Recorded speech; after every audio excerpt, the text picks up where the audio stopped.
저는 중고등학교에서 교사 생활만 14년간 했습니다. 그리고 아들이 둘이고요. 남편은 아직도 현직에 있습니다. 그래서 저를 생각하실 때 우리나라 대한민국의 전형적인 중산층 가정부인 이렇게 이해하기가 쉬울 것 같아요. 저는 중고등학교 교사 생활하면서 정말 재밌게 했었어요. 제 꿈이 은빛 머리를 날리고 연분홍 치마를 입고 할머니 선생님 되는 것, 그게 제 꿈이었거든요. 그래서 저는 꿈에 한 발짝 가기 위해서 열심히 공부했어요. 예나 지금이나 서울시내 사립학교 교사 되는 거 쉽지 않죠. 제가 열심히 공부했어요. 열심히 공부해서 원하는 대학교 갔어요. 그리고 원하는 직장을 가졌어요. 그 이유는 열심히 공부해서 공부를 잘하고 좋은 대학을 가면 좋은 직장을 갖고 열심히 일하면 그것이 바로 제 인생의 성공이라고 생각했어요. 저는 그냥 단순한 사람이라서 등식이 딱 성립했어요. A equal B, B equal C, C equal 행복한 인생 이렇게 생각했어요. 그래서 비교적 제가 원하는 스케줄대로 잘 살아왔어요. 그 남편도 정말 좋은 사람 만나서 결혼하고 예쁜 아들 둘 낳았어요. 그래서 제가 지금은 우리 집 남자들이 다 키가 180이 넘어요. 이제 저는 말 안 해도 알겠죠. 그래서 제가 새 남자들을 딱 거느리고 삽니다. 제가 제일 조그매도 제 파워가 제일 세요. 예. 그래서 그렇게 살고 애가 이제 직장 생활하면서 아이 하나 낳고 둘 낳고 여자들이 직장 안 가질 때는 굉장히 직장 갖고 싶지만 가정 생활과 육아와 직장을 병행하는 건 참 힘들어요. 그럴 때 제가 이제 학교에서 돌아오면 투덜거리는 거야. 여보, 학교에서 내가 이런 일이 있어서 내가 생각보다 힘들고 어렵고 그럼에도 불구하고 내가 열심히 한다라는 공치사를 늘 하고 이랬어요. 남편이 어느 날 저를 이렇게 쳐다보더니 힘들면 관둬 그러더라고요. 그래서 저는 당신 힘들어도 좋은 직업이니까 아깝잖아요. 열심히 해봐 이렇게 얘기할 줄 알았는데 단 한 칼에 힘들면 관둬 이러는데 제가 이때 안 간다면 못 간둘 것 같은 생각이 들더라고요. 그리고 나이 드신 선생님들이 저를 보고 홍 선생, 야, 넌 남편이 간두라면 간둬. 지금 안 간두면 나중에 나이 들면 도시락 싸주면서 등 떠민다. 간둘까봐 걱정해. 너 간둬 이러는데 제가 직장 생활하는 건 좋은데 어쩐지 남편이 저한테 좀 뭔가 의지한다? 그건 싫더라고요. 또 더군다나 이제 40대 중반을 넘은 남성들은 지금은 많이 달라졌지만 와이프가 직장 생활에서 돈 번다는 게 이렇게 자랑스럽고 우리 와이프가 사회생활에 긍정적인 이바지를 한다 이렇게 생각하는 게 아니라 자기가 무능력해서 여자를 내보낸다 이렇게 생각을 하는 거예요. 그래서 관둬 이러는데 제가 여러 가지로 따져봐도 당신 돈 얼마나 벌어오냐? 아줌마 주고, 당신 옷에 입고, 또 따져보니까 또 별로 남는 것도 없더라고요. 그래서. 그리고 또 한 가지는 내가 남의 집 앞마당만 열심히 쓰는 듯한 느낌이 들었어요. 다른 집 애들 열심히 가르친다고 하다가, 우리 집 애들은 너무 내팽개치는 게 아닌가. 지금 생각하면 완전히 직업의식 부족이죠. 근데 그런 생각이 들어서 제가 이제 고민을 하기 시작했어요. 아까도 사장님들하고 얘기했는데 제가 생각보다 소심한 데가 있어서 한 3년 고민을 하니까 위가 막 이렇게 붓더라고요. 그러니까 의사 선생님이 왜 붓냐요? 홍 선생이 도대체 고민이 뭐가 있냐요? 남 보기에 멀쩡하잖아요. 좋은 직장 있죠. 남편 직장 생활 잘하죠. 애들 건강하죠. 뭐가 걱정해서 제가 학교를 간둘까 말까 걱정이라니까 저보고 걱정도 팔자군요 그러더라고요. 그래서 정말 제가 그렇게 예민하고 소심한데 그래도 지금 안 간두면 기회를 놓칠 것 같은 생각. 또 한 가지는 제가 같은 교무실에서 14년간 근무하고 나니까 제 인생이 10년 후가 보이더라고요. 어떤 모습으로 살지 딱 알겠어요. 나이만 플러스 10, 아이들만 플러스 키가 커지고 나이가 들고 그거 이상 변화가 없겠어요. 그래서 제 인생을 조금 다르게 살아보고 싶다 그런 생각이 들었어요. 그래서 제가 다른 일을 한다 이게 아니라 일을 못할지도 모르지만 내가 직장을 관두면 최소한 다르게 살 기회는 있을지 모르겠다. 이런 생각으로 사표 쓰고 집에서 아이들 키우는데 너무너무 행복하더라고요. 세상에 억울해 죽겠어요. 여자들이 그렇게 놀고 먹고 지낼 수가 있어요? 남편 내보내고 나서 애들 내보내고 나면요. 세상이 내 거잖아요. 연속극 2편 뛰고 나서 설거지 조금 하고 나면 이제 이렇게 그때 쓱 청소하고 나면 애들 돌아오면 이제 뭐 생색내고 간식 조금 했다가 막 먹이고 또 남편 오면 내가 얼마나 집안일을 많이 했는지 또 쫑알쫑알거리고 그래서 세상에 내가 그동안 너무 억울하게 산 게 분하더라고요. 왜 그러냐면요. 3월 달에 학교 날로 뛰면 얼마나 추운지 아세요? 지금요. 그 당시는 한 학급에 70명인데 선풍기 4대, 덜덜거리는 4대 속에서 우리가 사는 거예요. 그거 생각하니까 집은 천국이에요. 그래서 제가 이렇게 살면서 이제 꽃꽂이도 배우러 다니고, 볼링도 치러 다니고, 이제 문화센터에도 다니면서 제가 또 은근히 지적인 허영심이 높아요. 배우는 거 좋아해요. 그래서 저 아파트 노인회에서 가르쳐주는 일어도 배우러 다니고 이러고 다녔어요. 그러니까 제 생활이 굉장히 보람찬 하루를 매일매일 보내는 것 같아요. 그래서 이렇게 1년, 2년 지나는데 생활이 빠듯하다는 걸 느꼈어요. 맞벌이 생활할 때 큰 돈은 못 벌어도 돈으로 해결할 수 있는 일들이 많았는데 남편 월급 쪼개서 나눠 쓰니까 당장 빠듯해지더라고요. 그래도 살면 살겠죠. 사는데 어느 순간 내가 잘 살고 있나 이런 생각이 들더라고요. 그러니까 제가 할 수 있는 방법은 딱 갖춰진 정육면치에 우리 예쁜 아이 둘을 잘 키우기 위해서 사사건건 잔소리하고 간섭하고 매니저 노릇하는 거예요. 그 아이들이 어느 날 엄마 집에 있어서 너무 좋아요 이러더니 나중에는 엄마 학교 가도 되는데 그러더라고요. 제일 불쌍한 애들이 똑똑한 척하는 엄마 밑에서 사는, 그것도 전업주부 밑에 사는 애들이 제일 불쌍한 것 같아요. 근데 엄마는 모르는 거죠. 자기가 제일 잘하고 있는다고 생각해요. 그리고 제가 또 애들하고 부딪히지 않고 애들한테 미안한 마음과 사랑스러운 마음만 있다가 애들의 부족함을 막 끌어올리기 위해서 막 잔소리하고 그러니까 그 불평불만을 남편한테 쏟아놓으니까 어느 날 남편이 저를 물끄러미 이렇게 쳐다보더니 당신 뭐 좀 하지 그래 그러더라고요. 그럴 때 제가 생각해 봤어요. 애들은 크고 남편은 바빠지고 내 시간은 많은데 나는 그 시간에 무엇을 할 건가? 근데 특별히 뾰족한 방법이 없었어요. 무엇을 할 수 있겠어요? 학교 사표 쓰고 나오긴 쉬웠는데요. 다시 이력서를 쓰기는 어렵더라고요. 이력서 써서 냈더니 제가 이렇게 젊고 예쁜데 나이가 너무 많다는 거예요. 그리고 제가 참 열심히 직장 생활 했거든요. 오죽하면 교장 선생님이 사표를 안 받으려고 그랬을까요? 그런데 내가 아무리 열심히 했으면 뭐예요? 열심히 해서 쌓아놓은 경력이 오히려 제 취업을 할 때는 방해가 되는 거예요. 선생님 호봉이 너무 높아요. 나이가 너무 많아요. 제도권 내 조직사회는 더 이상 들어갈 수 있는 기회가 없어졌어요. 그럴 때 제가 자영사업을 해야 되겠다는 생각했어요. 다행히 그때 커피 전문점이 막 유행을 할 때예요.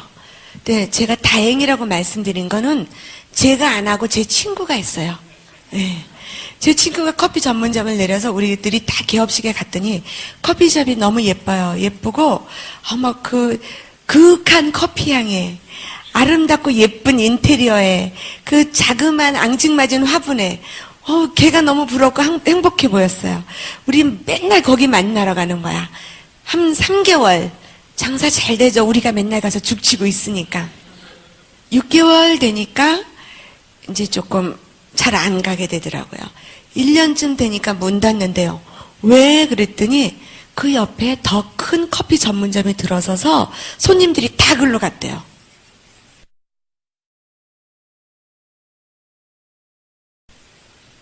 그때 제가 자영사업의 한계를 느끼겠더라고요.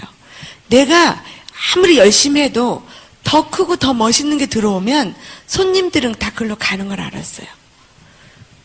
그때 또 제 동생이 의상실을 하는데 언니 집에서 심심하면 애들 보내고 유치원 보내고 우리 가게로 와서 좀 언니가 좀 도와주면 좋겠다. 현금이 많이 굴러댄데 남의 손에 두니 언니가 좀 하고 일도 배워서 해. 여자 일로는 괜찮아. 그래서 제가 한 6개월 견습사원으로 갔는데 아침 9시에 문 열고 10시에 문 닫는 거예요.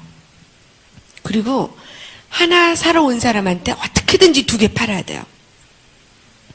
약간 통통한 사람은 품위가 있고 좀 마른 사람은 몸 관리를 잘했다고 립 서비스를 잘해야 돼요.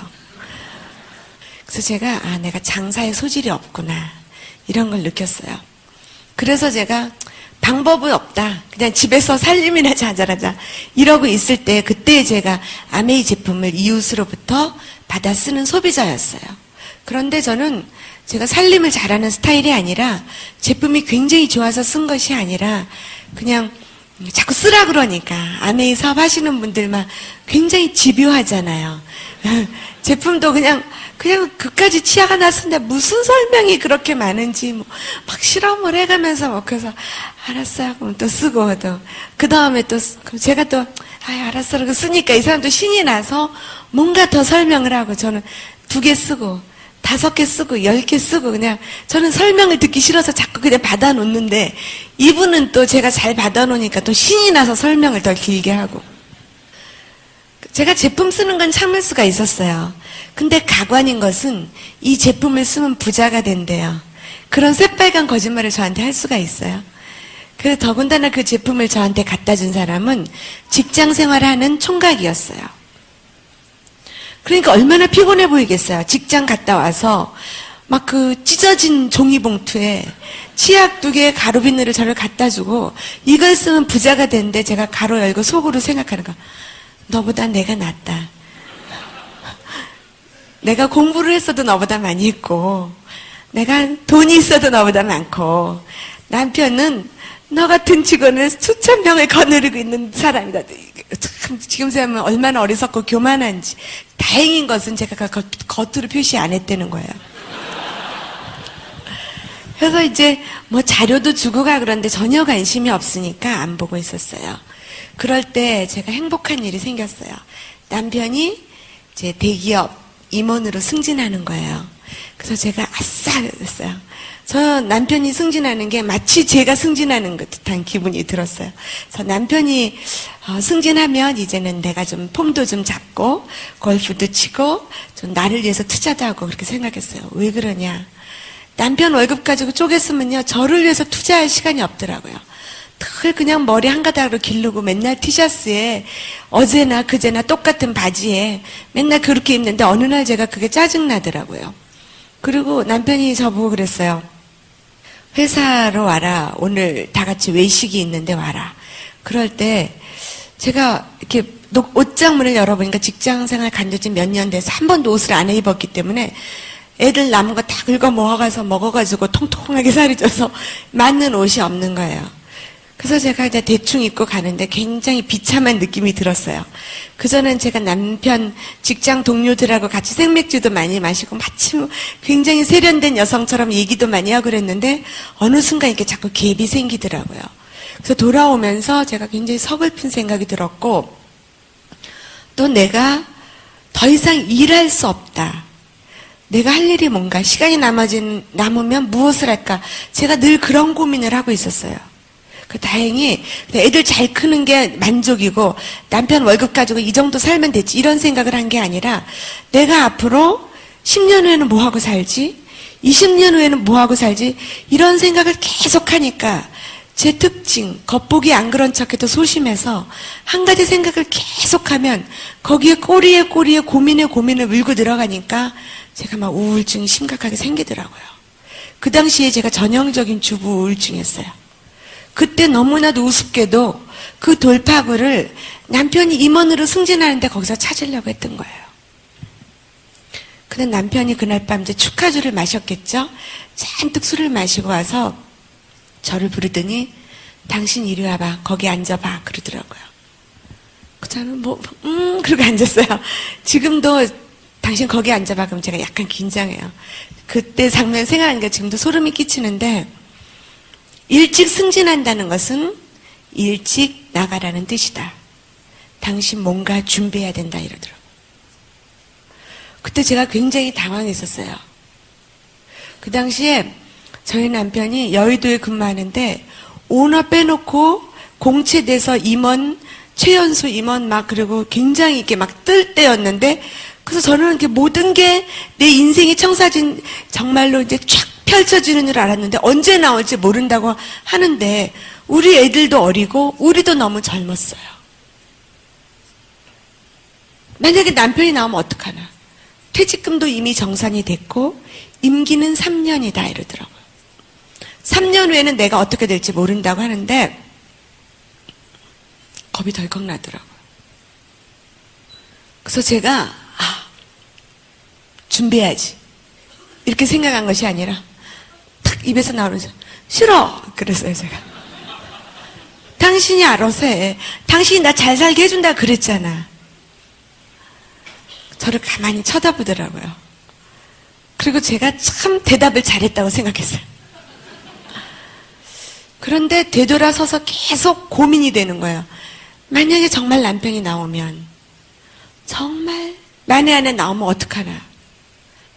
한 가지 고민, 제 인생을 어떻게 살까 이런 배부른 고민 후에 현실적인 고민이 하나 더 올라가니까 제가 정말로 어떻게 살아야 될지 막막해지더라고요.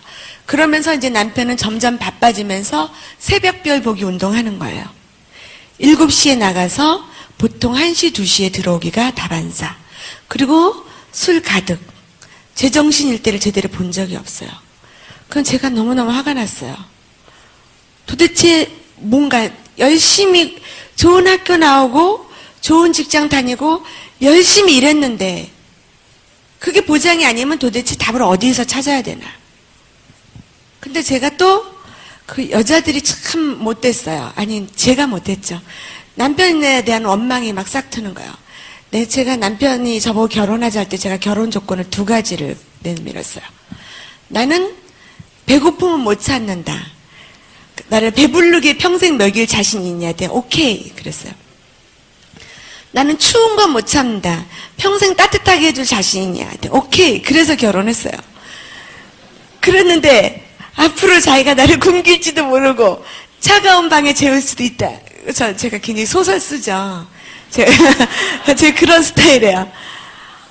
그러면서도 속으로는 너무 걱정되는 거예요. 어떻게 하나. 나한테 주어진 시간이 너무 짧다. 이럴 때 제가 아메이 사업 설명을 다시 듣게 됩니다.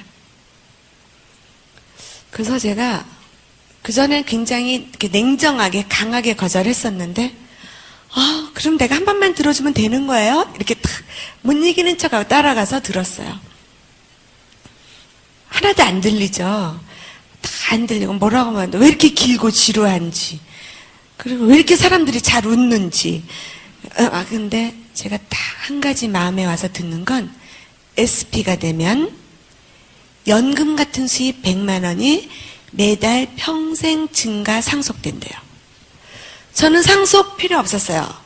저희 친정이나 시댁에서 받은 거 없는데 무슨 상속이 필요하겠어요. 증가 필요 없었어요. 연금 같은 수입 100만 원. 제 마음에 쏙 들어왔어요. 왜?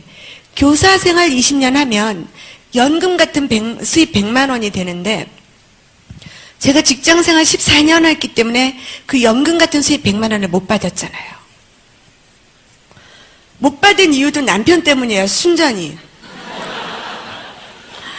저희 남편이 금융계 임원인데 당신이 연금을 못 받아야 될 이유 정확한 C형. 1. 연금 기금이 어찌어쩌고. 2. 물가 상승률. 항상 열 몇 가지를 저를 적어줘가지고 저를 사표 쓰게 했거든요.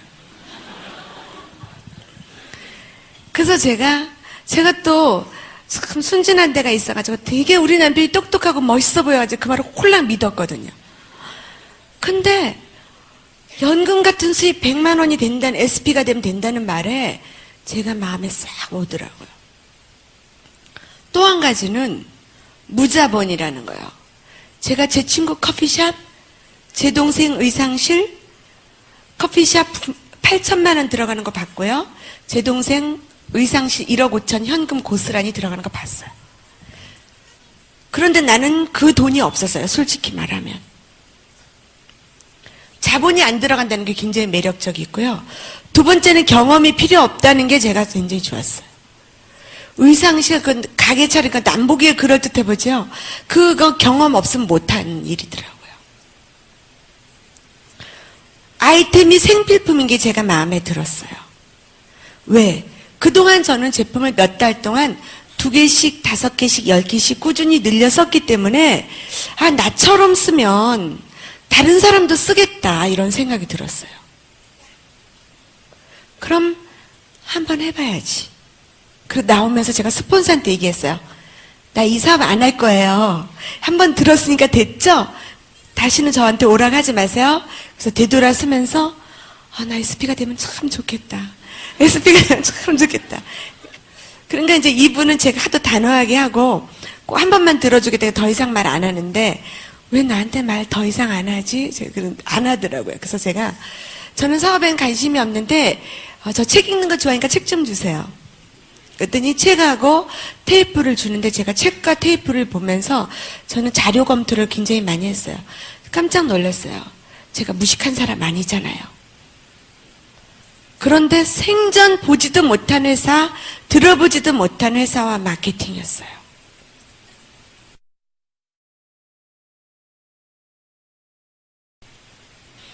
그래서 제가 시간표를 달라고 그랬어요. 스폰서 몰래 다녔어요. 내가 열심히 다니는 줄 알면 스폰서가 나한테 달려들을까봐 몰래 스폰서 직장 생활 하니까 제가 아침에 11시, 2시 듣고 집에 왔어요. 혼자서 제품, OM 그런 거 상관 무조건 들었어요. 근데 저희 집에서 잠실까지 너무 멀었어요. 그래서 제가 저희 집이 목동인데 가양 IP가 가까워요. 그래서 가양 IP에 가니까 많은 분들이 무슨 스케줄표를 복사하고 들고 있더라고요. 그래서 저 좀 하나 해주세요. 여기 사무실이 어디예요? 가르쳐줘요. 저는 그래서 애시당초 남의 사무실에서 컸어요. 그러니까 어떤 새 안에 뻐꾸기가 알라서 넣듯이 저는 남의 그룹에 가서 공부하고 뭐 했어요. 그래서 테이프도 많이 들었어요. 테이프를 막 듣는데 스피치를 해야 된대요. 그래서 저 스피치 하는 거 되게 싫어하는데 SP가 되고 싶으니까 남의 그룹에 가서 또 스피치를 막 했어요. 지금 생각하면 가관이에요, 아주. 그리고 남대문 시장 가서 칠판을 샀어요. 전 테이프만 듣고 스폰서한테는 말 안 하고 테이프에서 가르쳐주는 그대로 했어요. 남대문 시장 가서 칠판 사고요. 미국 사람들이 소파에 기대놓고 사업 설명을 한대요. 그래서 제가 저희 집에 소파를 막 기대고 자꾸 넘어져서 앞에 비계를 놓고 막 이렇게 연구 검토를 하고 처음부터 저는 자료를 잔뜩 샀어요. 될 수 있으면 남들이 이해 못하는 영어로 된 자료. 그래야 멋있어 보이잖아요. 그래서 영어로 된 자료 쫙 사고요. 그 다음에 저는 멋을 부리기 시작했어요. 왜? 스폰서가 너무 피곤해 보이고 초라해 보여서 남들이 저를 그렇게 볼까봐 멋부리고 비싼 가방에 영어로 된 자료를 가득 채우고 그리고 돌아다니는 거예요. 그래서 친구 집에 가면 칠판 들어가죠. 분홍색 보자기에 자료 이만큼 국정감사 받듯이 들어가죠. 그 다음에 확실한 걸 보여주기 위해서 데몬스트레이션 들어가죠. 저는 OM을 얼마나 잘하는지 몰라요. 지금도 제가 잘하거든요. 그래서 연습을 많이 했어요. 선생님들 OM 연습 안 하는 거 보면 좀 이상해요. 저는 어떻게 연습을 했냐면요. 우리 중고등학교 다닐 때 시험 공부할 때 스프링 공책에 OM 공부. 저는 거기다 3권 딱 쓰니까요. OM 잘하게 되더라고요. 그래서 OM 했다 하면 3시간에서 4시간 딱 그렇게 해요. 제 친구들이 저를 딱 보더니 다 질려가지고 뒤로 넘어지면서 내가 물건을 뭐 사줄까 그러는 거야. 제가 필요 없어. 물건 파는 건 초라해 보이잖아요. 사업을 해. 했더니 안 한대요. 그럼 내가 뭐 회원 그런 것도 필요 없어. 네가 사업을 안 하니까 회원들 필요도 없어. 그렇게 잘난 척을 한 3-4달 하고 나니까 회원이 있나요? 매출이 오르나요? 매출은 올랐어요. 저는 처음부터 9% 했어요. 제품 제품, 전 제품을 쓰니까 9%더라고요. 111 딱 놓고, 구매 주문서 111 딱 썼어요. 그거 다 풀러서 썼어요. 그러니까 누구한테 갖다 줄 게 없더라고요. 그래서 그 다음 달에 또 9% 했어요. 111, 아직 제품이 안 떨어졌으니까 누구한테 보여주려고. 그러니까 우리 스폰서가 제가 얼마나 이뻤겠어요. 그래서 저는 제 프런트들은 다 9%부터 출발하게 하는 거예요. 배운 대로 하니까. 9% 두 번 하고 나니까 할 게 없는 거예요. 그래서 제가 다 하고 났는데, 이제 주변에 친구도 한 바퀴 다 돌고요. 큰애 친구 엄마들 다 한 바퀴, 작은아이 친구 엄마들 다 한 바퀴 돌았어요. 학교는 제가 안 갔어요. 학교에 왜 그러냐면, 학교 선생님들이 사표 쓰면 아깝지 않아, 아깝지 않아. 제가 딱 잘난 척하고 했는데, 아메이 제품 들고 다니는 거 초라해 보일까봐 제가 안 갔어요. 한 서너 달 그렇게 돌고 나니까 갈 데가 없더라고요. 그래서 제가 가까운 데부터 공략하자. 그래가지고 제 동생을 찾아갔어요. 의상시라는 동생. 걔네는 부자니까 물건을 많이 써줄 거라고 생각했어요. 그런데요, 핏줄도 소용없어요. 저보고 대뜸 한대는 소리가, 언니 정말 이딴 거 해야 되겠어? 왜? 멋있잖아. 하더니, 멋있긴 뭐가 멋있냐? 내가 창피해 죽겠어. 언니, 형부 체면 좀 생각해라. 그래서, 야, 니네 형부가 제일 좋아해. 제가 그랬어요. 저희 남편 정말 좋아했거든요. 막 자료를 갖다 줬어요. 이 비즈니스가 21세기 최고의 최첨단 비즈니스고, 미국과 일본에서 얼마나 성공한 마케팅이고, 한국 아메이가 들어오기 전에 저희 남편은 아메이 책을 읽어가지고 직원들한테 읽게 했대요, 글쎄. 그리고 이 마케팅 플랜을 카피를 해가지고 우리가 어떻게 하면 좀 더 효과적으로 잘할 건가 그런 걸 시켰다는 거예요. 제가 또 특징 뭡니까? 남편 또 잘 믿는 거. 그 훌륭한 우리 남편이 멋있다가는 비즈니스. 그런데 맨날 훌륭하고 그럼 뭐합니까? 다 소용없어요. 그래가지고 제가 이제 제 동생 아침에 본점에 가니까 본사에 가니까 이제 몰래 아침에 제가 6개월 동안 견습 매니저 갔었잖아요. 그러니까 제 그 아가씨들한테 막 그 화장품 눈썹 그리는 거 짝짝이로 그려주고 뭐 한쪽은 밀어붙이고 그러면서 제품을 막 전달하고, 제가 사장님 언니니까 할 수 없이 사주는 거죠. 그것도 한 번 할 수 없이 사주는 건 한 번은 되는데 두 번은 잘 안 되더라고요. 그래서 이제 그 다음에 제가 친정어머니를 찾아갔어요. 그랬더니 우리 엄마는 되게 웃겨. 왜 우는데?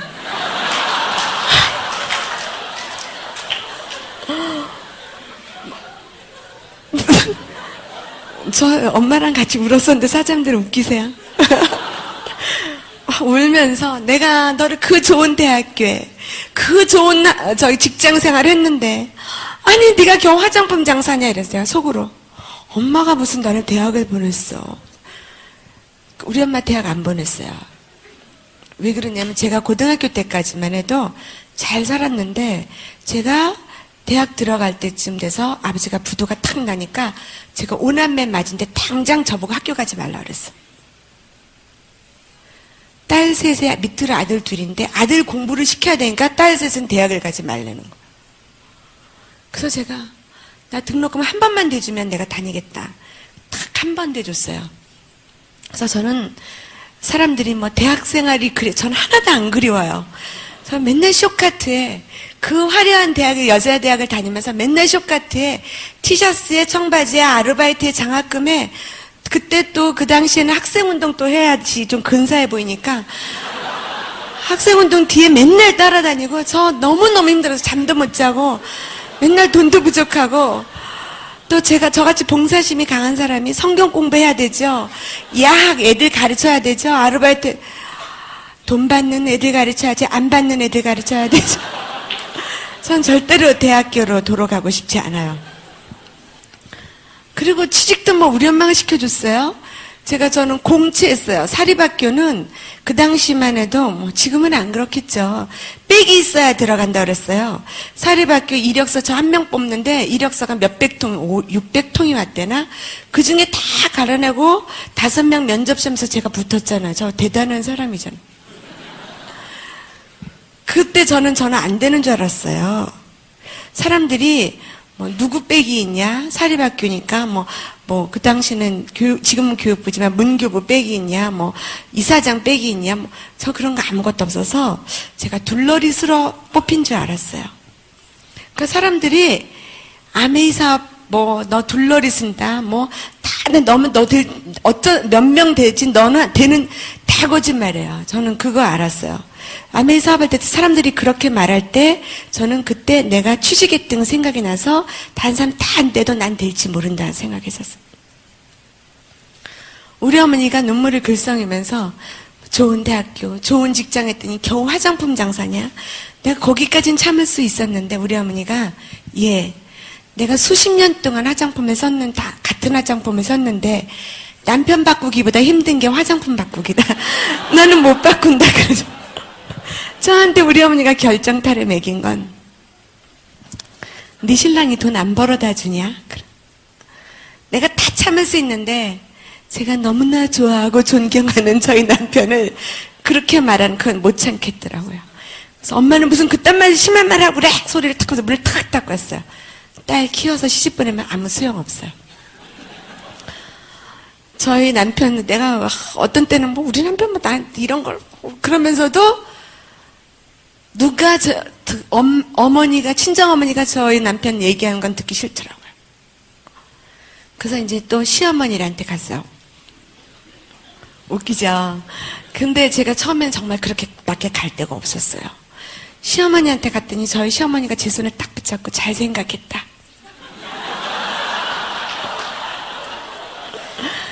요새 세상에 혼자 벌어서 못 산다. 무슨 일이라도 열심히 해라. 좋은 것도 갖고 아닌 것도 갖고. 어머니가 저 학교 간들 때 한마디도 그만두지 말라는 말씀 안 하셨지만 부모님은 속으로 걱정하셨던 거죠. 그래서 제가 소비자 그룹을 넓혀가기로 했어요. 제가 아무리 멋부리고 반짝반짝하게 하고 아무리 많은 사업 설명을 하고 아무리 폼을 잡아도 그렇게 들어오진 않더라고요, 비즈니스에. 그래서 제가 아는 건 하나는 내가 사업 설명을 잘해서 멋있게 해서 그분이 아메이 사업을 시작하는 것이 아니라 무언가 일을 찾고 있는 사람이 아메이 사업을 찾는다는 걸 알았어요. 가만히 생각해 보니까 저도 우리 스폰서가 멋있어서 설명을 잘해서 아메이 사업을 한 게 아니라 제가 인생의 부족함을 모르고 있다가 무언가 해야 될 일이 없을까? 무엇을 해야 될까? 일을 찾고 있을 때 아메이 사업이 들렸던 거죠. 저는 제 스폰서가 한두 번 얘기하고 금방 아메이 사업에 들어왔다고 생각했어요. 그런데 몇 달 동안 얘기했다고 그러더라고요. 몇 달 동안.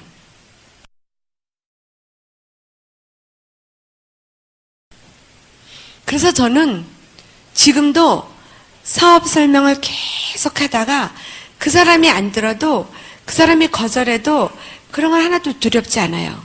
저 사람이 아직 때가 안 됐구나. 저 사람이 일을 찾고 자기 인생의 기회가 오면 이 비즈니스를 잡을 거다 이렇게 생각해요. 그래서 저는 제품을 꾸준히 전달하는 이유는 그 인생의 끈, 사업의 기회의 끈을 이어놔야 되니까. 그 사람 손목에 아메이 사업 실, 끈을 걸어놔야 되니까 그 제품의 실로 제가 제품을 계속해서 전달하는 거예요. 그래서 친구들도 들어오고 큰아이 친검마도 작은아이 친검마도 늦게는 4년 만에 빠르는 3개월 만에 한 분씩 들어오더라고요. 그래서 제가 어느 날 SP가 됐어요. SP가 됐는데 항상 제가 사실은 오늘 고백할 것은 넘쳐서 SP가 된 것처럼 얘기했었어요. 근데 SP가 안 넘치더라고요. 18%, 700만, 800만 계속 가는데 SP는 되지 않더라고요. 근데 어느 날 목표는 자기가 정하는 것 같아요. 스폰서는 제가 하도 도도하고 잘난 척을 해서 감히 저보고 SP를 해보세요라고 말 못했어요. 제가 어느 날 SP를 해야 되겠다 생각을 했어요. 그런데 눈이 하염없이 오는 거예요. 눈이 너무 많이 와서 계속해서 집에서 그때는 501에 9411로 PB 체크를 하는데 안 올라가는 거예요, 어느 순간. 그래서 제가 차를 타고 IP로 달려가는데 차가 막히는 거예요. 눈이 와서 안 가는 거예요. 그래서 간신히 마감 시간 전에 가서 제가 SP를 탁 채우고 왔어요. 굉장히 저는 그 일이 제 아메이 사업에서 제일 잘한 일이라고 생각해요. 제 파트너 다운은요, 한 명도 제가 SP 가는데 관심 없었어요. 제가 제일 관심이 많았어요. 제가 간절히 가고 싶어서 제가 SP를 하고 왔어요. SP가 되니까 이런 세미나 랠리에 와서 스피치를 해야 된대요. 그래서 제가 다운라인 파트너들한테 아무도 안 알리고 저 혼자 갔어요. 그래서 이렇게 꽃다발을 쭉 봤는데 사람들이 막 한 사람 SP 올라가면 꽃다발을 막 주더라고요. 그래서 제가 깜짝 놀랐어요. 나는 줄 사람이 없는데 누가 나를 꽃다발을 주지? 그래서 제가 너무 걱정이 돼가지고 그때는 가나다 순으로 꽃다발을 주는데 제가 홍미숙이니까 히읗이잖아요. 김 사장님한테 난 아무도 안 데려서 두 분은 제발 좀 나를 꽃다발을 주라고. 두 분이 안 주면 나는 꽃다발 줄 사람이 없다고 제가 그렇게 엉터리 사업을 했어요. 근데 어디선가 많은 사람들이 나타나서 꽃다발을 막 주더라고요. 그래서 제가 돌아오면서 느낀 점이 많아요. 내가 너무 혼자서 아메이 사업을 했구나. 남의 그룹에 가서 나 혼자서 세미나 릴레이 파트너들도 아무도 안 데리고 그렇게도 SP는 됐지만 그래서 제가 그 다음 달에 가자니까 아무도 안 간대요. 그래서 저도 안 갔어요. 그 다음 달에 제가 GP가 됐어요. 근데 저는 GP를 루비로 했어요. 루비가 되는 줄도 몰랐어요. 그러니까 저는 참 지금 생각하면 엉터리예요. 픽업을 이제 친구들이 사업을 하니까 같이 픽업을 막 하는데 어머 스폰서 너 루비잖아 이러는 거. 내가? 그렇게 보니까 2,100만 얼마요. 어머 나 루비래 이렇게.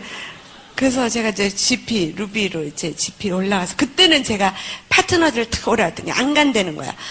뭐 그런 데로 오라. 제가 막 오라 그래서 갔더니 파트너들이 꽃다발을 저 손잡고 걱정하지 마. 나 왔으니까 걱정하지 마. 잘해. 이렇게 해서 제가 했어요.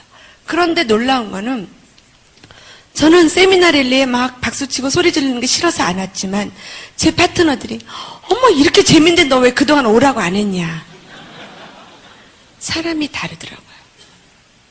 아메이 사업이 자기 스타일대로 자기가 알아서 하는 거죠. 그게 아니라 시스템대로 해야 된다는 걸 그때 제가 깨달았어요. 시스템의 그룹 식구들을 오게 함으로써 그전엔 제가 맨날 저희 집하고 가양 IP하고 했는데 오면서 점점점 그룹이 막 폭발할 듯이 크는 거예요. 막 컸어요. 근데 성장도 한순간이더라고요. 우리 열심히 일하고요. 잘해보려고 최선을 다해야 하는데 사회적 환경이 받쳐주지 않으니까 못하겠더라고요. 비방 광고 들어오고요. IMF 들어오니까 매출이 10분의 1로 떨어지더라고요. 제가 루비가 9%까지 떨어져요. 120만, 150만. 정말 이 비즈니스를 해야 되나 말아야 되나를 그때 제가 한번 고민했던 것 같아요. 그런데 제가 그래도 해야 된다고 생각하는 게 뭐냐면 저는 아메이사 사업 설명을 듣고 처음부터 결심을 했잖아요. 나는 아메이 사업 5년에서 SP가 될 거다. 그래서 연금 같은 수입 100만 원을 받겠다. 이게 제 목표였거든요. 그런데 아직 5년이 안 됐잖아요. 5년. 우리는 아메이 사업 얼만큼 해야 되겠다고 생각하고 비즈니스를 하나요? 저는 5년이 제 맥시멈이었어요. 5년. 나는 5년에서 100만 원 수입이 되겠다. 그래서 제가 파트너들을 같이 다시 하자고 한 사람, 두 사람씩 떠났어요. 스폰서도 좋고 제품도 좋고 마케팅도 좋대요. 그런데 너무 힘드니까 좀 쉬었다 한대요. 쉬었다 한다는 사람이 5년이 돼도 안 오고요. 6년이 돼도 안 오더라고요. 그때 제가 알았어요. 사람의 마음이 약한 거구나. 그때 그때 남았던 제 파트너들은 다 다이아몬드 되고 에메랄드 되고 다 그렇게 됐어요. 뎁스도 얼마나 깊어졌는지 모르겠어요. IMF 때 제가 다시 루비 볼륨을 찾았어요. 루비 볼륨이 되니까 워커힐에 초대돼서 봤는데요. 워커힐에 가니까 그 당시에는 루비가 한국 아메이 많이 안 나올 때라서 한국 아메이 사장님하고 일본 아메이 사장님하고 같이 와서 축하를 해주고 딱 그 바로 사장님 옆에 저하고 한두 분 앉히더라고요. VIP. 그때 제가 VIP가 뭔지 알았어요. 그리고 전문 통역이 붙더라고요. 그리고 저는 워커힐에서도요, 방갈로가 배치된 아주 멋진 방으로 안내해 주더라고요.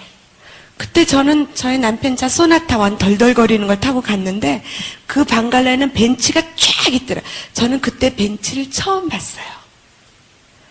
그런 사람들이 묵는 방에 루비를 묵게 하더라고요. 그래서 아직 플래티늄 안 드신 사장님들은요, 꼭 루비로 워커힐을 가셔야 돼요. 그냥 가면요, 주차장이 보이는 방에 배치돼요. 루비를 해서 가면요, 도로도 안 보여요. 커튼을 탁 열으니까 한강에 요트가 그림 액자처럼 탁 떠있는 데 들어가더라고요. 세상에 호텔이 그렇게 아름다운 줄 저는 처음 알았어요. 너무 멋있었어요. 우리가 촌스럽게 칵테일 파티 하잖아요. 그냥 칵테일 파티 할 때 메인 디시 스테이크 먹어야 되면 조금만 먹어야 되는데 이거 까나페 같은 거 먹을 때 이거 얘 제과점에서는 얼마나 비싼데 이거는 워컬 호텔 빵집에서 온 거야. 많이 먹어. 그래가지고 막 실컷 먹고 배불러서 스테이크도 못 먹고 이런 촌스러운 일을 하죠. 제가 또 루비가 되고 싶었던 이유 중에 하나는 수입 때문에 그랬어요. 수입이 한 250 되니까 제가 직장생활 14년 하고 간둘 때 연봉이 한 2,300, 400 됐는데 그 볼륨을 되찾잖아요. IMF 때요. 나이가 어느 정도 되니까 남편도 어느 정도 위치가 되니까 제 친구들이 모여서 다 잘난 척 했어요. 마치 남편 직위가 자기 직위인 양. 남편 사업이 자기 사업인 양. 그런데 IMF가 탁 터지니까요. 한 명씩 두 명씩 모임에 안 나오면서 집 중심에 있는 거 외곽으로 빼고요. 차 2대 있는 거 1대 팔고요. 평수 줄이고요. 아주 2, 3년 만에 순식간에 줄어드는데 빵빵하게 타있는 고무풍선 바람 탁 바늘 같은 바늘구멍 같은 구멍 하나에 바람이 솔솔 새듯이 싹 빠져나가더라고요. 사장님들 지금 월급 마음에 흡족하지 않나 속상해하죠. 그런데 그게 안 들어오는 순간 얼만큼 버틸 수 있나 한번 따져보신 적 있으세요? 너무나 금방이에요. 실제로 제 친구들 중에요. 저는 대학교 나오고 지 남편은 대학원 나왔어도 아이들 대학 등록금 못 되는 애들이 생긴다니까요, 지금. 새로운 빈민층이 나오는 거예요. 더운 물로 목욕하고요. 겨울에 반팔로 있는 아파트에 살아도 애 등록금 걱정하고요. 아파트 관리비 걱정한다는 거예요. 요즘 아파트 관리비가 밀린다는 거예요. 3개월, 4개월 밀리면 그 세대에 전원을 공급하지 않겠대요. 전원을 공급하지 않으면 새로운 신빈민층이 나오는 거예요. 근데 제가 IMF 때 루비가 돼서 수입이 250이 되니까 정신이 번쩍 나더라고요. 만약에 남편이 여체에서 옷 벗고 나와도 애들 데리고 밥은 먹고 살겠구나. 안 굶겠구나. 내가 부모가 돼서 애들 밥은 안 굶기겠구나라는 생각이 들더라고요. 그래서 제 파트너들을 불렀어요. 이거 장난이 아니다. 이건 내가 해야 되겠다. 그때 제가 루비면서 SIP 보너스를 900만 원을 일시불로 받았어요. 너무나 큰 돈이더라고요.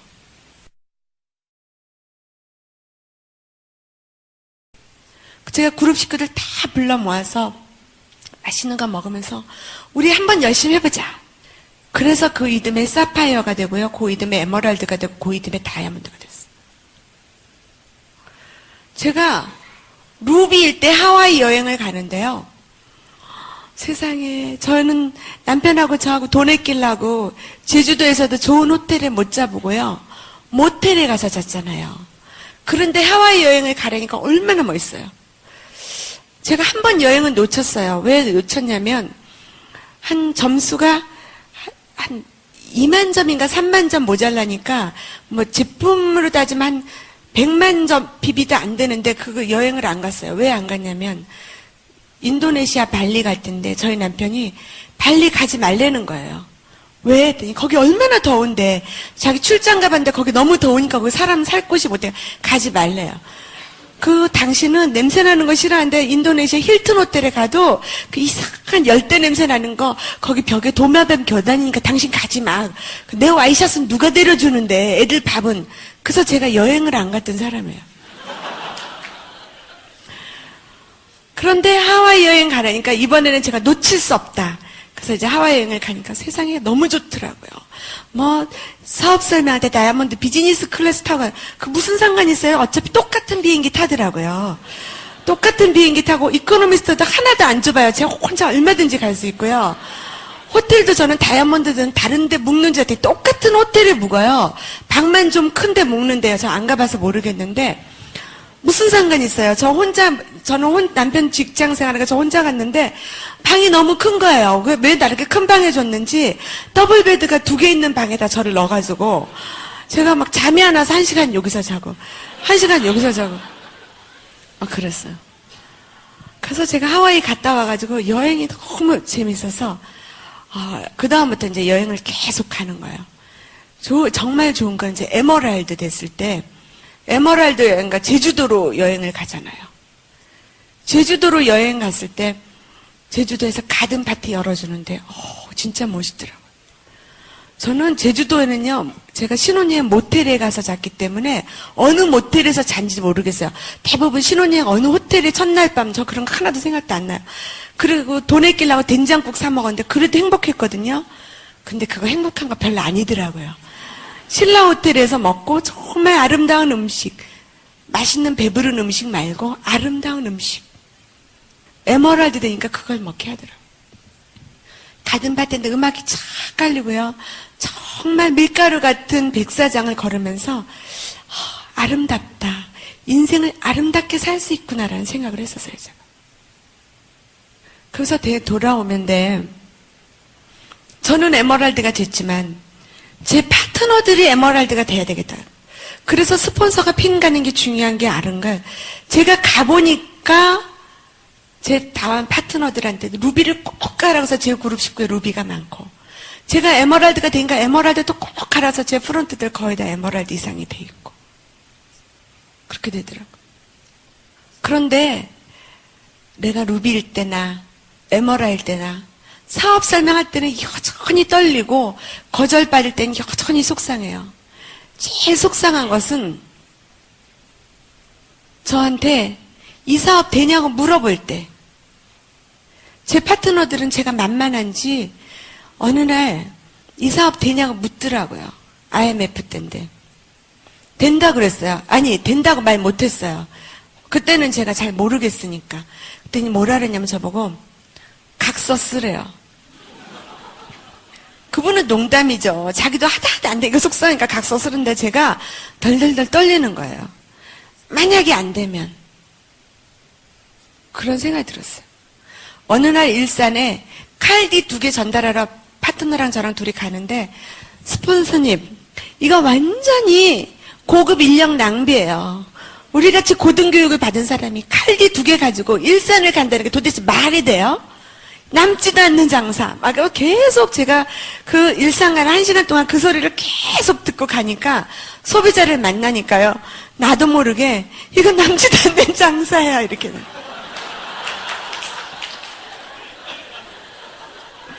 그러니까 스폰서한테 그런 말 하면 안 돼요.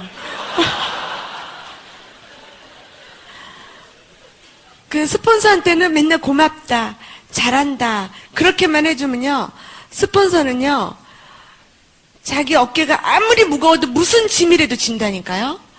저는 파트너가요, 그야말로 속이라도 빼놓으라면 저는 빼놓을 자신이 있어요. 근데 파트너들은 그걸 모르고 자꾸만 각서 쓰라고 그러고 그럴 때 어떻게 이 비즈니스를 이겨나가느냐. 제가 그런 생각을 많이 했어요. 그럴 때 제가 책과 테이프가 제 힘이 됐어요. 테이프를 들어보니까 아무도 어느 날 슬렁슬렁 했더니 에메랄드 되고 다이아몬드 됐어요. 그런 테이프 하나도 없더라고요. 들으면 들을수록 눈물 나게 절절한 사연들이 하나씩 다 있더라고요. 그래서 제가 그렇게 했어요. 아, 내가 이런 걸 겪는 거는 나중에 스피치 할 때 절절하라고 이렇게 하는구나. 제가 그렇게 제 마음을 자꾸 다스렸어요. 처음에 파트너들이 떠날 때는요, 제가 너무 안타까웠어요. 저 사람이 한 사람이 떠나면 내 볼륨이 얼만큼 주는데, 내 얼만큼 주는데. 지금은요, 파트너들이 떠나면요, 떠나죠. 떠나는 분들 계세요. 제가 너무 안타까워요. 저분의 인생에 복이 없구나. 우리가 아메이 사업 할 수도 있고 안 할 수도 있어요. 그런데 했잖아요. 성공할 수도 있고 안 할 수도 있어요. 그런데 많은 분들이 성공한 걸 봤잖아요. 근데 그걸 내가 자꾸 의심하고 걱정하고 그럴수록 제 마음만 상하고 시간만 길어지더라고요. 중국의 동화책이에요. 교과서에 나오는 동화책에 어떤 젊은 농부가 논에다 벼를 심었어요. 이 농부가 빨리빨리 이 벼가 자라서 결실을 맺고 싶은데 안 자라는 거예요. 옆에 논을 보니까 자꾸 쑥쑥쑥 자라다 내 논의 벼만 안 자라는 거야. 그래서 어느 날 이렇게 뽑아봤어요. 자라나 안 자라나. 그랬더니 잘 모르겠어요. 심었어요. 그 이튿날 너무 궁금해요. 또 뽑아봤어요. 하얀 싹이 뿌리가 요만큼 났어요. 다행이다 또는. 또 뽑아봤어요. 2개 났어요. 3개 났어요. 매일매일 뽑아보는 거야. 그런데 어느 날부터 정말 안 자라고 노랗게 말라 죽는 거예요. 옆에 벼는 계속해서 자라는데 이 젊은 농부의 논에는 시름시름 노랗게 말라 죽는 거예요.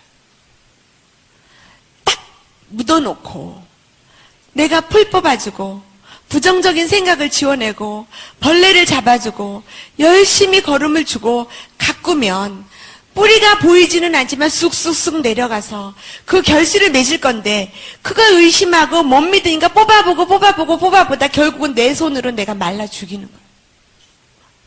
내 네트워크가 분명히 커질 건데 분명히 깊어질 텐데 내가 모르니까 자꾸 뽑아보고 하면 노랗게 말라 죽으니까 떠나는 거예요. 저는요, 제 네트워크가 이렇게 커질 줄 꿈에도 몰랐어요. 정말 몰랐어요. 저는 그냥 SP만 되면 100만 원 수입만 생기면 그것으로 만족했던 사람이기 때문에 다이아몬드가 된다는 건 생각해 본 적이 없었어요.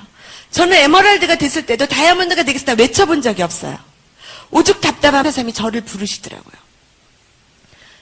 잘 안 부르시다가 그때쯤 되니까 이제 제가 워낙 뎁스 한 20몇 단계에서 밑에서 나온 뎁스니까 그때쯤 되니까 눈에 뜨이셨는데 불러드리 다이아몬드를 한번 가보시죠. 그래서 제가 싫어요 그랬어요. 왜? 에메랄드도 전 너무 만족스럽고 너무나 높은 수입이었어요. 저는 항상 OM에서 말하는 수입보다 훨씬 많았어요. 저는 에메랄드 때 이미 연수입이 7천 가까이 됐어요. 7천인, 제가 7천, 그럼 저희 남편이 6,980, 이렇게. 너무나 큰 돈 아니에요? 제가 에메랄드가 되니까요, 스트레스가 없어지더라고요. 남편이 넣으면 남편, 여보, 간도 내가 할게. 그럼, 당신 많이 컸다. 제가 많이 컸어요. 네트워크의 위력이죠. 제 많은 사람 중에 대구에 가도 큰 그룹, 요번에 사파이어가 한 그룹이 거기 또 나왔어요. 뎁스에서. 그런데 저는 그분을 알지도 못했던 분이에요. 제가 그분을 처음 루비 때 만나가지고 사업 설명 한 번 듣고 대구를 가는데 제가 집으로 가서 공책 밥상 펴놓고 A스텝을 가르쳐서 대구 컴스홀 약도 그려서 보낸 사람이에요. 요번에 제 중국에서 다이아몬드가 나오고 에메랄드가 나와요. 저는요, 중국까지 비즈니스가 커질 거라는 상상도 해본 적이 없어요. 저는 베이징에 제가 갈 일이 있을 거라고 눈꽃만큼도 정말로 상상도 못했어요. 저는 제 평생에 중국 갈 일이 뭐가 있겠어요. 그런데 거기서 다이아몬드가 나오고 에메랄드가 나오는 거예요. 다이아몬드가 그 다이아몬드 내신 사장님이 한국에 와서 일하러 왔을 때 아무리 사업 설명을 해도 안 듣더라고요. 가기 전에 듣고 거기 가서 커요. 그 밑에 에메랄드는요, 베이징이 얼마나 큰 도시예요. 서울보다 더 큰 도시입니다. 베이징에서 큰 주상복합 건물 통째로 분양하는 부동산 사업가예요. 젊은 청년. 제가 베이징에 가면 외제차 탁 갖고 와서 저 탁 태우러 오잖아요.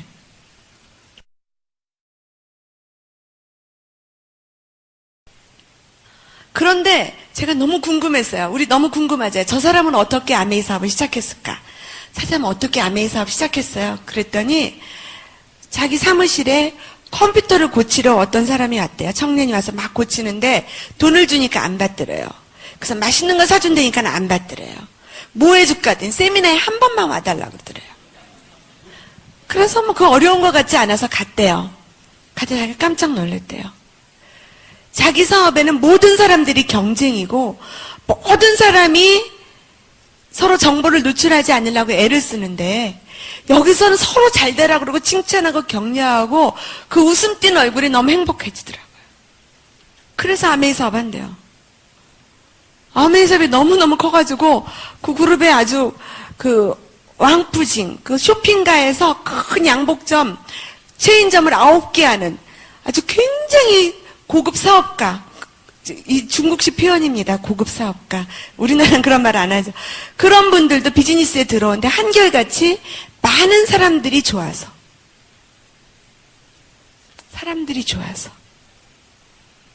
우리가 서로 좋아하고 사랑하고 네트워크가 커지면 어떤 분이 와서 우리를 보고 한다는 거죠. 저는 그때까지만 해도 초기에는 아메이 사업이 제가 설명을 잘해서 제품이 좋아서 마케팅이 훌륭해서 사업을 한다고 생각했어요. 물론 그런 측면도 있죠. 그런데 그것보다는 네트워크에 들어온 사람들이 좋아서 이 비즈니스를 시작하는 걸 알게 됐어요. 아메이는요, 거저먹게요. 정말로. 다른 비즈니스나 다른 직장에서 다이아몬드 같은 여행과 예우와 수입을 가지려면 얼마나 피눈물 나게 하는지 몰라요. 저희 남편이 어느 날 그러더라고요. 제가 남편 이야기 많이 해서 죄송해요. 근데 제가 아는 남자가 그 사람밖에 없어서. 자기는 임원으로 승진할 때까지 눈물이 나오도록 일했어. 그러더라고요. 눈물이 나오도록 일했어. 그러나 그 임원은요, 오너가 아닌 이상은 어느 날 잡혔으면 그냥 끝이에요. 거기까지 그렇게 올라가기 힘들었지만 어느 날 나오면 끝이에요. 근데 아메이스의 수입은 어때요? 연금 같은 수입. 매달 평생 증가 상속. 제가 너무너무 감사해요. 어느 날은요, 제가 아메이 사업하면서 어떤 때는 오만했던 것 같아요. 어떤 때는 투덜거리기도 많이 했던 것 같아요. 그런데 지금은 너무 감사해요. 제 인생에 아메이 사업이 들어와 있다는 거. 제가 책을 읽으니까 성공하려면 몇 가지 조건이 있대요. 첫째는 회사가 튼튼해야 된대요. 좋은 회사. 두 번째는 아이템, 제품이 좋아야 된대요. 세 번째는 시스템이 완벽해야 된대요. 시스템. 네 번째는 훌륭한 리더가 있어야 된대요. 가장 중요한 것은 자기 자신의 믿음이 있어야 된대요. 정말 포인트는 포기하지 않는 끈기라고 얘기하더라고요. 아마 성공이라는 우리한테 그 성공이라는 열매는 모든 비즈니스나 모든 시스템에서 다 마찬가지인 것 같아요. 그 책은 아메이 책이 아닌데도 우리가 이미 다 알고 있는 이야기들을 얘기하더라고요. 그런 이야기를, 그런 책을 읽을 때 저는 제가 다이아몬드 되면서 얼마나 많은 대가를 지불했나? 별로 없었어요. 별로 없었어요. 아, 있었어요. 제가 아이들 학교에서 돌아올 때 집에 없었어요. 애들 시험 기간 때 시험 공부하는 거 못 봐줬어요. 주말에 저 집에 없었어요. 제가 며칠 전에 조선일보를 보니까 여자가 직업을 갖고 싶은 이유는 두 가지래요. 하나는 경제적인 이유와 하나는 자아실현이래요. 자아실현은요, 경제적인 대가가 없으니까 꼭 직업을 갖지 않아도 된대요. 일 안 해도 된대요. 취미생활로도 충분하대요. 그런데 내가 경제적인 독립, 경제적인 자립을 하기 위해서는 내가 대가를 지불해야 된다는 거죠. 대가를 지불해야 된대요. 미국에서 우리나라 미국 공무원으로 성공한 한국 여성한테 당신이 어떻게 해서 이렇게 여기까지 성공했냐? 그럴 때 그 남편이 얘기했대요. 미국에서 살려면 여자가 직장을 가져야 된다. 아이들은 어떻게 해야 되냐? 아이들은 알아서 큰다. 저는 그거 믿습니다. 저희 아이들 둘 너무 잘 컸어요. 너무 감사해요. 걔네들 생각할 때 너무 감사해요. 공부 1등 하냐고요? 아니요, 1등 안 해요. 그래도 애들이 뭐라냐면 엄마가 너무 멋있어요 라고 저한테 얘기하는 건 너무 고마워요. 엄마가 자랑스러워요 라고 말하는 아들을 가진 엄마라는 제가 자랑스러워요. 저는 저희 남편이 너무 고마운 것이 왜 애들 밥 안 차려주냐, 왜 애들 시험 공부 안 봐주냐 얘기하지 않고 당신의 미래를 위해서 당신이 뭔가 준비해야 된다고 늘 저를 재촉했어요. 제가 어떤 때 나 이 사업은 나한테 안 맞나 봐. 제품도 좋고 회사도 좋은데 정말 이건 내 거 아닌가 봐. 나 못하겠어 라고 누워있을 때 일이라는 건 원래 그런 거야. 무슨 일은 쉽디? 무슨 일은 쉬워? 일은 원래 그런 거야 라고 저한테 격려해준 남편한테 제가 너무 고마워요. 또 그 식구들을 제가 제 편이 되게 하기 위해서 노력을 했어요. 어쩌면 제가 아메이 사업 시작했을 때만 해도 꼭 부부가 맞벌이 생활 안 해도 됐어요. 그런데 지금은 맞벌이 생활 안 하면 살 수 없는 시기가 왔잖아요. IMF 때 가정이 많이 파탄났대요. 지금 또 그런데요. 가장 큰 이유가 뭔지 아세요? 경제적인 이유. 우리나라 이혼율이 급증하는 이유가 뭐라고 생각하세요? 저는 그렇게 될 수도 있다고 생각해요. 안 그러기를 바라지만. 그런데 안타깝게도 그 밑바탕에 가장 깔려있는 이유가 경제적인 문제더라고요.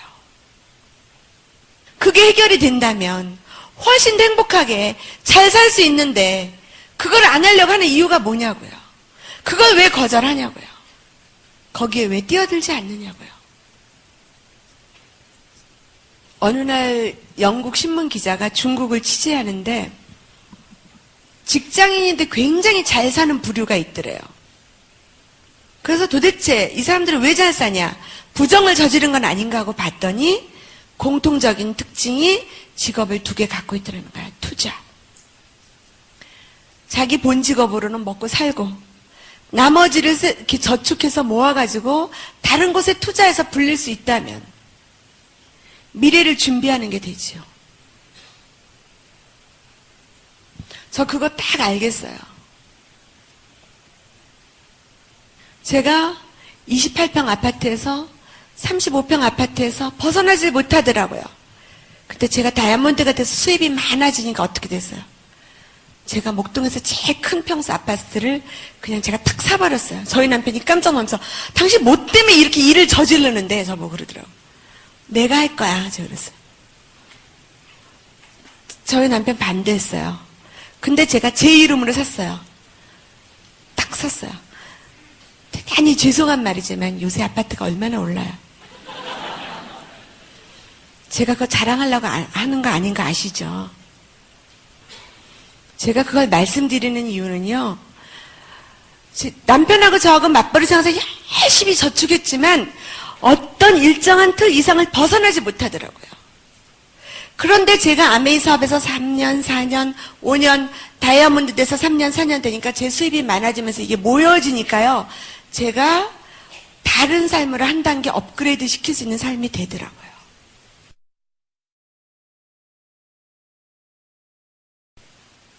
아메이 사업은 그걸 가능하게 하는 사업이에요. 저는 약간의 용돈 30만 원만, 50만 원만 벌었으면 좋겠다. 아니, 정말 욕심부려서 연간된 수입 100만 원. 나는 아메이사 평생에서 100만 원만 나와도 좋겠다라고 생각했는데 지금은 100만 원에 10배가 넘는 수입이 되잖아요. 그런데 요즘에 와서 제가 또 고민이 생겼어요. 저도 500조 다이아몬드 꼭 만들 거예요. 저도 꼭 만들 거예요. 사장님들이 박수 한번 쳐주세요. 고맙습니다. 고맙습니다. 꼭 그렇게 하고 싶어요. 스폰서의 꿈이죠. 저는 그렇게 말 안 했었어요. 촌스럽게 비행기, 전보 비행기 통째로 우리 그룹 식구들을 탁 전부 다 태우고 관광버스 타고 노래 부르고 남행열차 부르면 촌스럽게 해외여행 다닐 거야. 나는 그룹을 그렇게 키울 거야 이렇게 했는데 좀 세련되게 500조의 다이아몬드를 만드는 그룹. 그게 가능하다고 제가 믿으면 가능합니다. 분명히 될 거예요. 우리가 다 같이 믿으면 그렇게 될 거예요. 많은 분들한테 제가 아메이 사업 전달하면 이 정도 밥 먹고 살면 된대요. 그쵸? 그런데 밥 먹고 사는 게 뭐 그렇게 대단한데요? 밥 먹고 사는데 뭐가 그렇게 대수인데요? 기왕이면 더 멋지게 살면 좋지 않아요? 더 아름답게 살면 좋지 않아요? 저는요, 요즘에는 남편 빼고, 아이들 빼고, 제가 독립적인 인격체로서, 나 하나의 인간으로서 정말 아름답고 멋지게 살고 싶다는 게 제 꿈입니다. 두 번째는요, 제가 부모님들한테 잘하고 싶어요. 지금도 제가 시댁의 생활비 되거든요. 그러니까 우리 시아버지가 저보고 뱃속같이 연하고 이쁜 우리 며느리 그러세요. 많이도 못 돼요. 쬐끔 되는데. 부모님들이 저희들을 키울 때 제가 부모가 되보니까 얼마나 많은 꿈과 희망을 갖고 또 얼마나 많이 참아요. 정말 부모님들이 많이 참잖아요. 남편한테는요, 여보 당신이 밥 알아서 차려 먹어 이런. 아들한테는 엄마가 밥 차려 놓았으니까 잘 먹어 이렇게 얘기해요. 남편은 당신 그것 좀 안 하고 뭐해? 그런. 아들은 제가 방을 똑똑 엄마 들어가도 되니? 어떤 때는요, 되게 치사해요. 내 집이고 지 집도 아닌데 어쩌나 그러게. 부모님들이 저희를 그렇게 키웠을 건데 부모님한테 잘하고 싶어요. 세 번째는 아이들한테 진정 스폰서가 되고 싶어요. 제가 대학 다니면서 맨날 발 동동 굴르면서 그 화려한 여자대학교에 다니면서 애들 그렇게 멋부리고 다닐 때 나는 맨날 아르바이트에 맨날 봉사활동에 그냥 당당거리고 다니면서 우리 엄마 우리 아버지가 부자면 얼마나 좋을까. 나 시집갈 때 아파트 좀 한 채 탁 해주면 얼마나 좋을까. 소도 언덕 있어야 비빈다고 정말로 둘이서 맞벌이해서 집 한 채 마련하기가 그렇게 힘들더라고요. 이제 점점 더 어려워졌죠. 다른 거 다 빼고 내가 공부하는데 돈 걱정 안 하고 공부만 할 수 있으면 얼마나 좋았을까. 애들한테 그런 걱정은 최소한 안 하게 하는 스폰서가 되고 싶어요. 그리고 제가 아메이 사업 하다 보니까 공부 물론 하라고 하지만 그게 인생의 전부가 아닌 거 저 알았어요. 우리 둘이 좋은 대학교 나오고 좋은 직장 나와봤지만 그게 인생의 성공이 아니라는 걸 알아버렸어요. 그러니까 아이들한테 그게 성공이 아니고 다른 길이 있다라는 히든 카드를 내줄 수 있잖아요. 또 하나는 제가 사회 속에 속한 일원인데 제가 저 배불리 먹고 그거 해서 뭐 하겠어요? 좀 더 많은 사람들한테 나눠주고 좀 더 많은 사람한테 기회를 줄 수 있다면 기꺼이 하겠어요. 그리고 그걸 할 수 있게 만드는 아메이 사업이 너무나 감사해요. 우리가 꼭 그걸 해낼 수 있어요. 그걸 할 수 있을 때 그게 아름다운 인생이고 그게 잘 사는 거고 그게 행복한 삶이라고 생각합니다. 어떤 사람은 아메이 사업 똑같이 전달받아도 하기도 하고 안 하기도 해요. 그런데 우리는 아메이 사업 한다는 게 얼마나 다행이에요. 아메이 사업 하다가 어떤 사람 그만두기도 하고 어떤 사람 계속 하게 돼요. 우리가 계속 한다는 게 얼마나 다행이에요. 얼마나 행복한 일이에요. 우리는 미래를 준비하는 사람이잖아요. 우리는 훨씬 더 아름답게 살 수 있는 사람이잖아요. 여행 가고 싶은 거요. 다이아몬드 가니까 다 해결되더라고요. 여행 여권에 2권에 빼곡하게 빽빽하게 다 찼어요. 어떤 때 그런 생각 들지 않아요? 정말 맛있는 음식 먹고 싶지 않으세요? 마음껏 먹으세요? 배부른 게 먹는 거 말고 아름다운 음식. 제 친구가 그러더래요. 운전하고 간대. 미숙아, 나는 나이가 40이 되면 먹는 걱정은 안 하는 줄 알았어서. 네가 무슨 먹는 걱정하니? 아니, 정말 아름답고 멋있는 향기로운 음식. 1년에 한 번 호텔에 가서 뷔페 먹고 생색내는 거 말고. 그게 다이아몬드 되니까 해결이 되더라고요. 다이아몬드가 되니까 웬만한 스트레스가 없어지더라고요. 가족 간의 관계도 더 좋아지고요. 주변에 훨씬 더 넉넉해지더라고요. 좋아하는 사람이 더 많이 생기더라고요. 어차피 한 번 태어난 인생인데 멋지게 살고 행복하게 살고 다른 사람한테 도움이 되고 그렇게 살 수 있는 삶이 아메이 사업이고 다이아몬드더라고요. 저는 내년에 뉴질랜드 또 갈 거예요. 저는 제 제주도는 하도 많이 가서 지루해서 못 가겠어요. 이렇게 교만한 사람이 됐어요. 네. 이거를 제가 혼자 저만 할 수 있다면 제가 이렇게 하면 말 못하죠. 근데 여기 있는 우리 모두가 해낼 수 있고 갈 수 있고 분명히 될 겁니다. 그래서 우리가 모두 다 다이아몬드 클럽에서 만날 수 있기를 바라겠습니다. 고맙습니다.